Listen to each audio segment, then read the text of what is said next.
Like my UFC check, man, I blew that shit away. I don't know how I No spent it, but that fucking- shit was gone. You ever Roxanne seen him actually fight? hit me up on Instagram. How often do you go back home to Myanmar? I haven't been back, man. The war. What's going on, guys? I want you guys to help me welcome in the flyweight champion of the world. He's taking on Tatsuru Taira at UFC 328. Please help me welcome in Joshua Van. Van, how you doing today, brother? I'm doing good, man. Why you gotta make me look bad, champ? What you? Oh, you mean all this? Oh, I mean, you My mean all bad, this? bro. My bad. My bad. I was training. I was doing my blood work for the fight and stuff like that. But I was trying to get here as soon as I can. But yeah, I was doing blood work and physical checkup and all that. Hey, it's all good, baby. It's all good. How's training camp going? How's training going?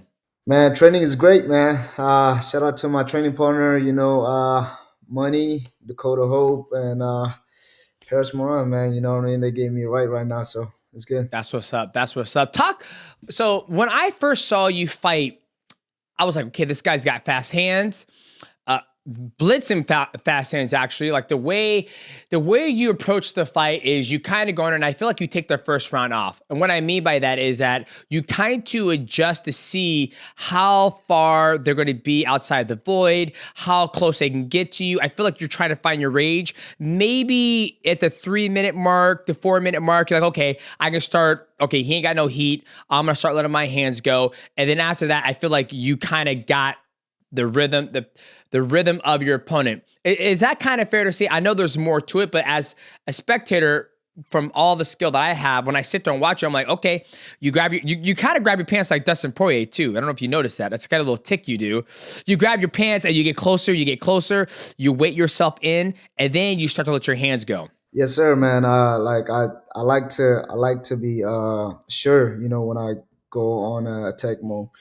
Because that's how a lot of people get knocked out, you know what I mean, without testing the water first, without testing the distance and things like that, you know what I mean. We don't know how fast the guy is, we can watch the films and stuff like that. But like, when you in the cage with them is very different from like, seeing them on TV and stuff like that. So I just want to know my distance and, my timings and things like that before I go in attack mode. Now, is your background boxing or is it mixed martial arts? Because you are probably the youngest. You and Raul are probably the youngest athletes we've had on the Mighty Cast. So you guys are a different breed of athletes compared to when I started mixed martial arts. So is your first martial arts form boxing, or did you jump right into mixed martial arts?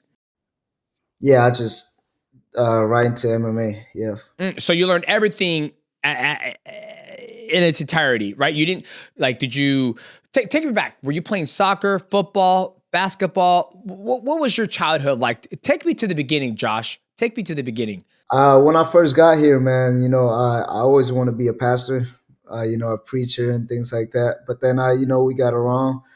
I was playing soccer, you know what I mean? I thought I was going to be a professional soccer player and things like that. But the bullies started coming, going to middle school and things like that. So I start fighting a lot on the street, and school.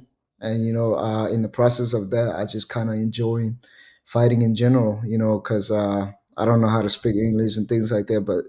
And that's the only way I can get attention, So I was trying to fight everybody, and then that got me into a lot of trouble, and so I had to move to Iowa for, because I have some trouble here, so I gotta get out of town for a little bit, and that's when I met my auntie Meal, and then she just like, hey man, why don't you turn this fighting thing into something positive? So that's when I go back to Houston and start MMA. And when you say you got here, is that where you? Because if my memory, so you are from Myanmar, correct? Yes, sir. Myanmar. So you speak. What is the native tongue in Myanmar? Like, what's the name of it? The diet. What's it called? Burmese, but I speak.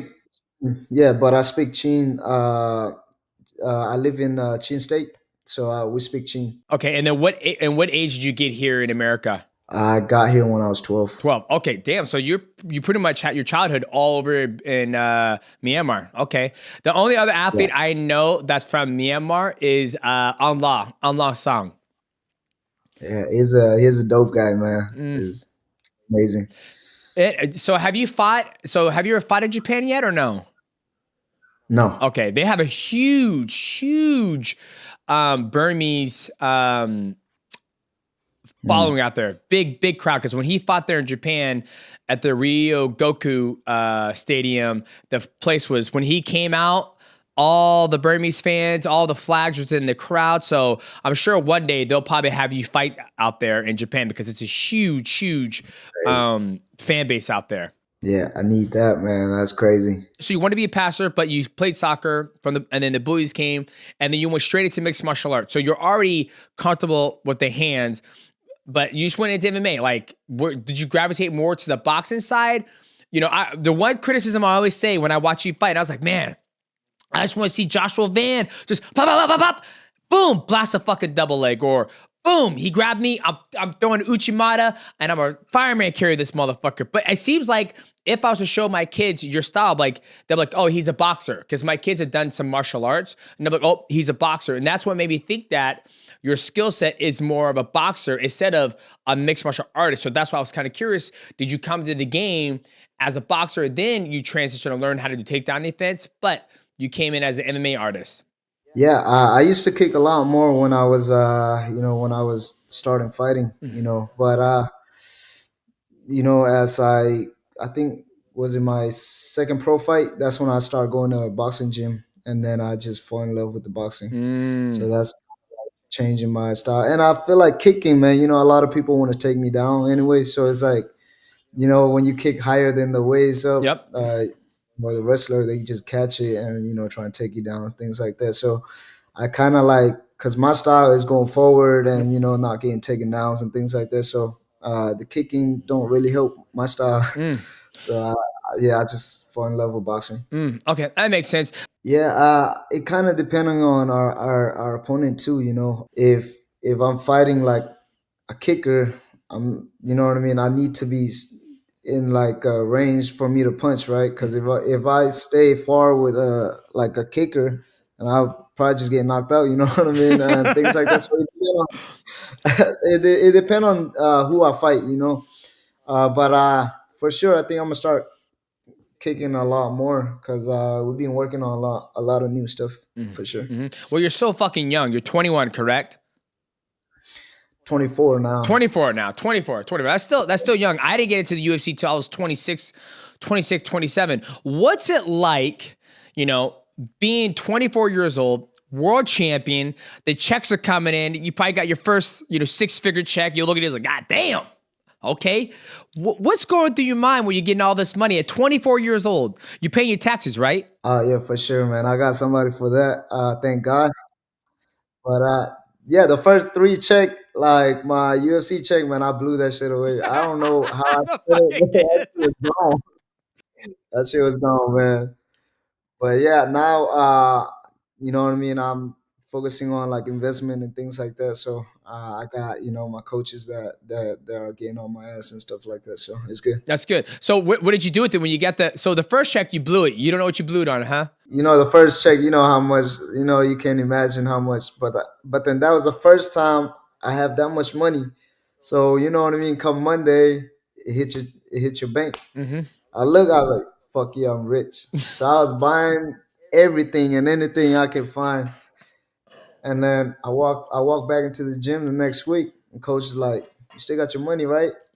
And then we look, there was like 2,000 in my bank.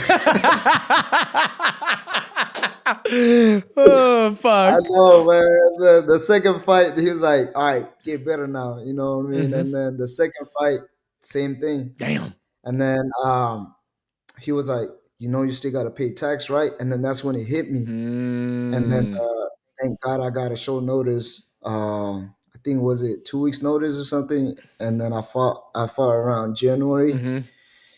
and that's how I pay my tax. If not, I would be like fucking death or some shit. Yeah. Yeah. Well, it's good. It's good you're experiencing this now, right? You experience it at a young age, 24.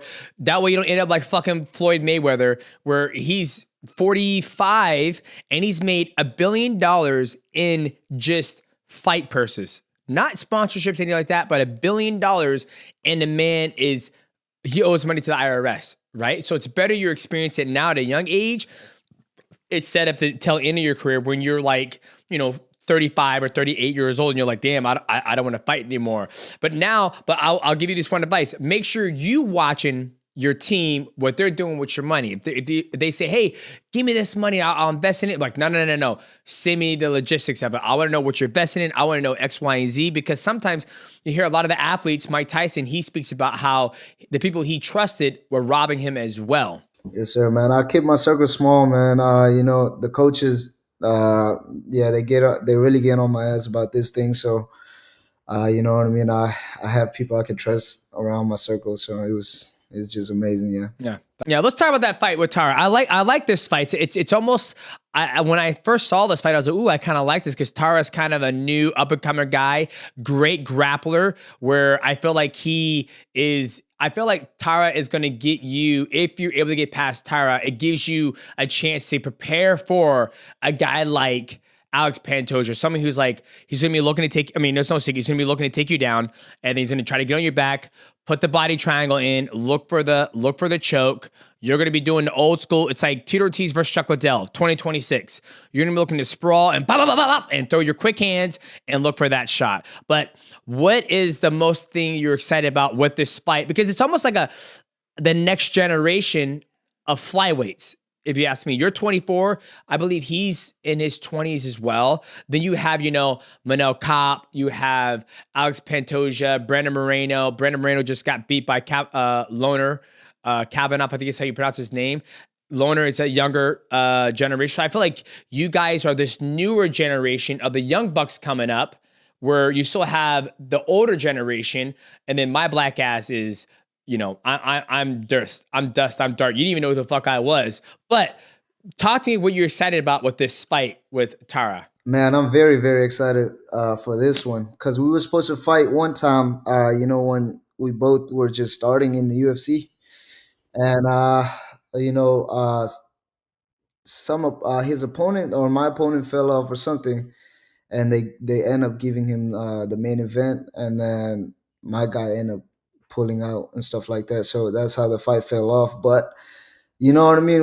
I always knew that we was gonna run into each other again, but you know what I mean. It just happened to be so. It's gonna be for the title, and I got the belt, so he got to come take it from me. So I'm very, very excited for this fight because he's like another Pantoja, just a younger version. Yeah, for sure, with better striking. I agree. Walk me through your amateur career. Like, was it easy? Did you have some ups and downs? For me, when I started mixed martial arts, the hardest thing for me to break the habit of was turtling, meaning going to my stomach, because I come from a wrestling background, and wrestling, you don't want to go to your back. You want to go to your stomach. So that was the hardest thing for me to break that habit. When it came to like throwing hands, the rhythm, footwork, high kicks, Muay Thai clinch, that was easy for me to adapt because I'm an athlete. I played, pretty much a well-rounded sport. But for you, what was it? What was that transition like? You see Conor McGregor talking shit to Floyd Mayweather. You're already fighting in the streets. You dip out of Texas because you're wanted man. You go to Iowa, then you come back. You join the gym. How was that transition doing that, and then your amateur career?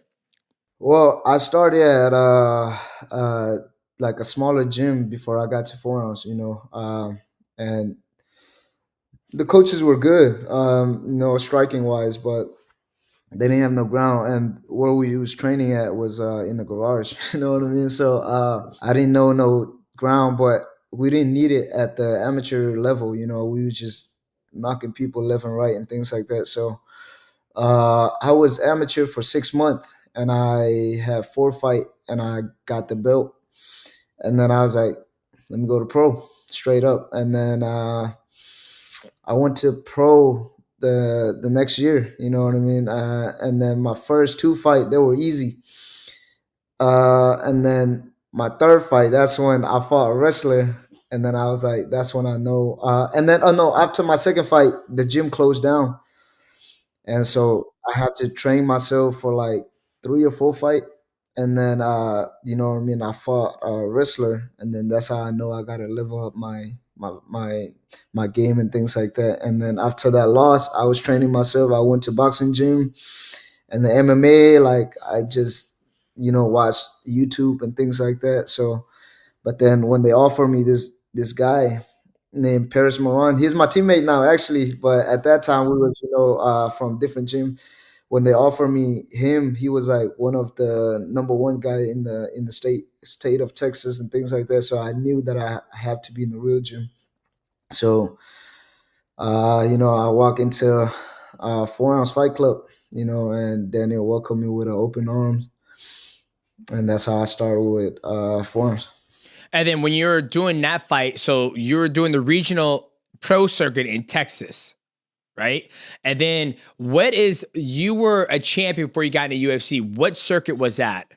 So the Paris fight is when I really fight like the real competitor, right? That's how you call it, like yeah, competition, the Competition. real competition. So when they offer me him, I walk into a 4 ounce fight club, and I was already like 4-1 or 5-1, before Paris fight, and I thought I know how to fight and things like that. I walk into a 4 ounce fight club thinking I can whoop everybody else and shit. Mm. My first day, man, everybody choked me out like this, choked me the fuck out, and I left. I left the gym. They was like, "Hey, Josh, where you going?" I was like, "All right, bye." Left the gym. He's not fucking done. Yeah, I was like, "Bye." And then I had to have a talk to myself. I'm like, am I gonna stay being a bitch, or do I go back and get better? And then the next day, I was like, fuck it, I'm gonna get better. And then I did training camp with them in Paris. I win, and then after that, they offered me a title fight, and so I did 2 camp with them before UFC, and then the short notice come. So you got picked up. See, that's the hardest thing. Like now it's and you got into UFC what, two years ago? Yes, 2023. 2023. Okay, now I feel like it's so hard for flyweights to get in there. I have a buddy, Bilal Hassan. He's undefeated, and he doesn't get the call. It's almost like the word on the street is that they're not looking for any new flyweights. They just want 15 fucking ninjas, and that's it. Nobody else. Or you got to go to Dana White's Contender Series, or it's got to be short notice fight. And so I didn't know if you fight in CFFC, if it was LFA, what was it, Texas Circuit Pro? Because usually it's a feeder league that gets you in there. So you got in there by a short notice fight. You get in there, and then who'd you fight for the short notice fight? I fought a guy named Zakamul. I don't know how to say it, Zakamulov Okay, or what. Yeah, that guy. and then you end up beating him. You knocked him out. No, decision. Decision. Okay, okay, that's crazy. You had an amateur career for 6 fucking months, and then you went straight pro. Yeah, so I was a pro for a year and a half. 6 months as an Mm, amateur, then you go pro, and then now you're a world champion. Congratulations. Congratulations. thank you. You're welcome. Now let's talk about this. They put you in a hot seat, right? I know Michael's gonna ask you this, but they said you don't know who Demetrius Johnson is. And I didn't feel bad because if you didn't grow up watching the sport of mixed martial arts, by the time you got into it, it was almost like I was gone, right? Did you feel they're trying to put you on a spot? You don't know who Mighty Mouse is? Come on, you know who Mighty Mouse is. I never watched his fight. Nah, man, I'm just an honest guy. I just answer however I feel like it. At that point, like to be honest, man, when I got to the UFC, or even when I just watching UFC, like I know Conor McGregor and you know what I mean, all the big names only Ah, because that's all I want. he said all the big names. You hear that, Mike? Oh, nah,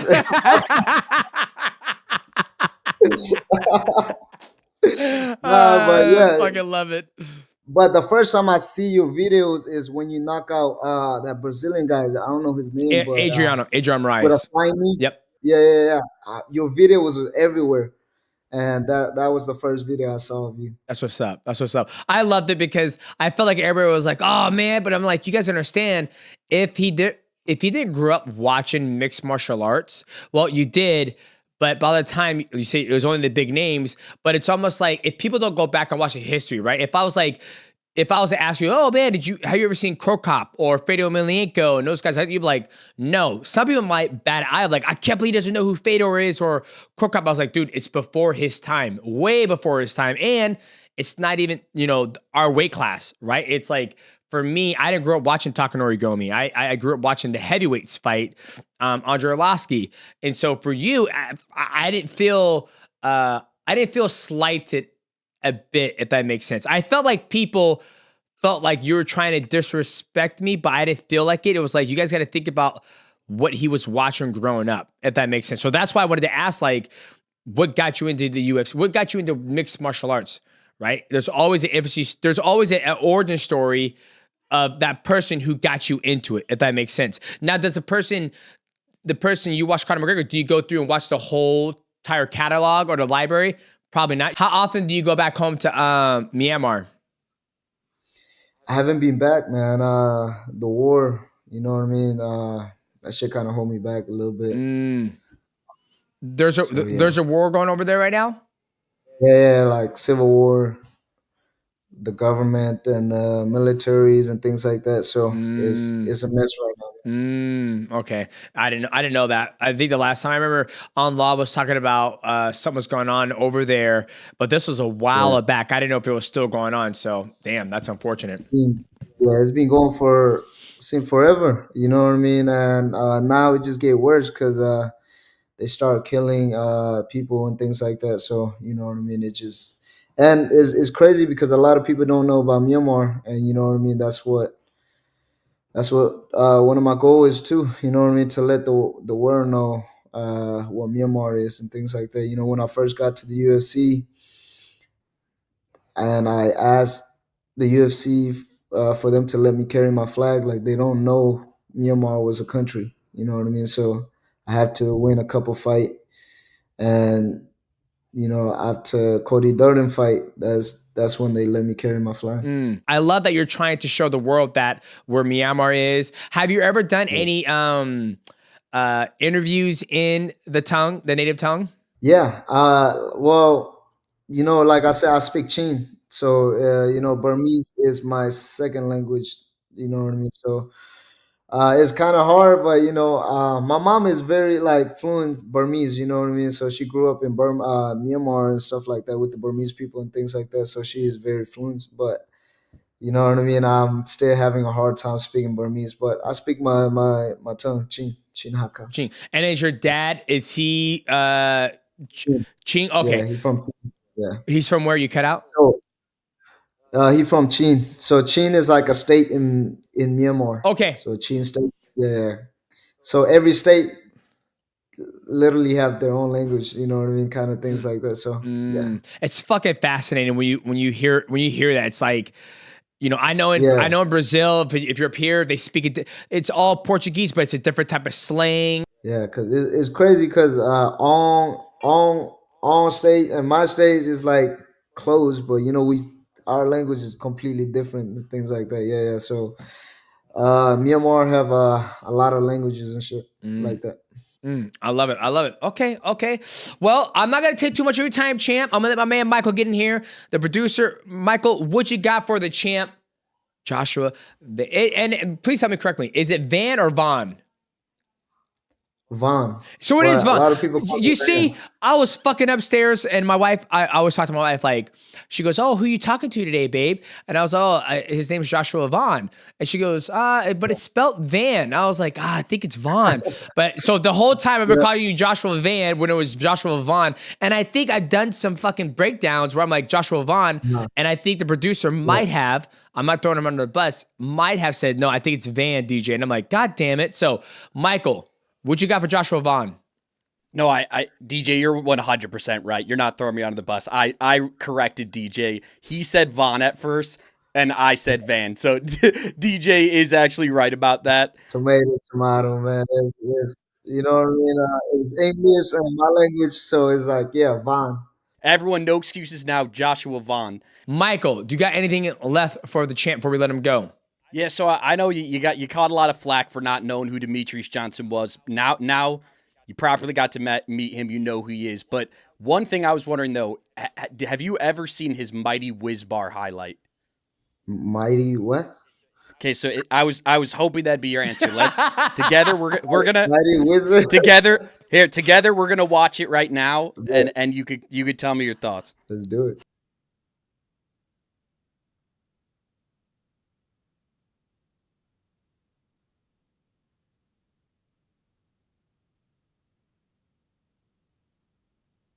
That's badass.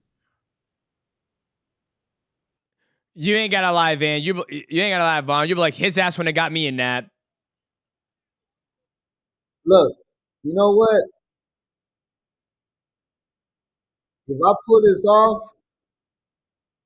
if I pull this off,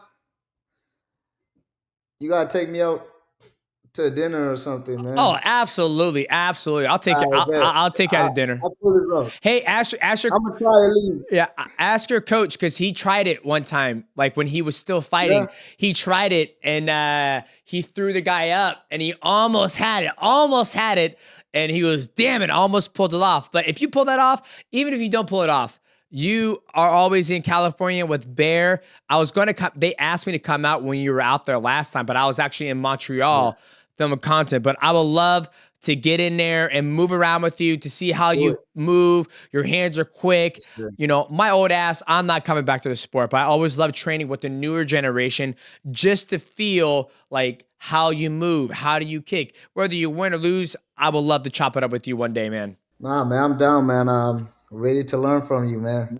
So let's do it. Maybe after this fight. Yeah, absolutely. Okay, boom. Yeah. One other thing I wanted to ask you. I'd be surprised if you ever watched him, but you remind, and I've heard other people say you remind me a lot of Rod Tang. Do you know who Rod Tang is? And have you ever Roxanne seen him actually fight? hit me up on Instagram. Yeah, yeah. That's 2 days awesome. ago. Yeah, yeah. It was amazing. Yes. You fought him. I did. That's another one I saw. Yeah, you choke him out. Yeah. Joshua Vaughn, this is your opportunity to let people know how they can support you, where they can find you. The floor is yours, brother. Hey man, thank you for supporting me. And I'm doing this shit for you guys. And you guys can follow me on the Fearless MMA one on Instagram. There you go, ladies and gentlemen. Well, there you have it. That is our guest, the first flyweight champion ever on the Mighty Cast.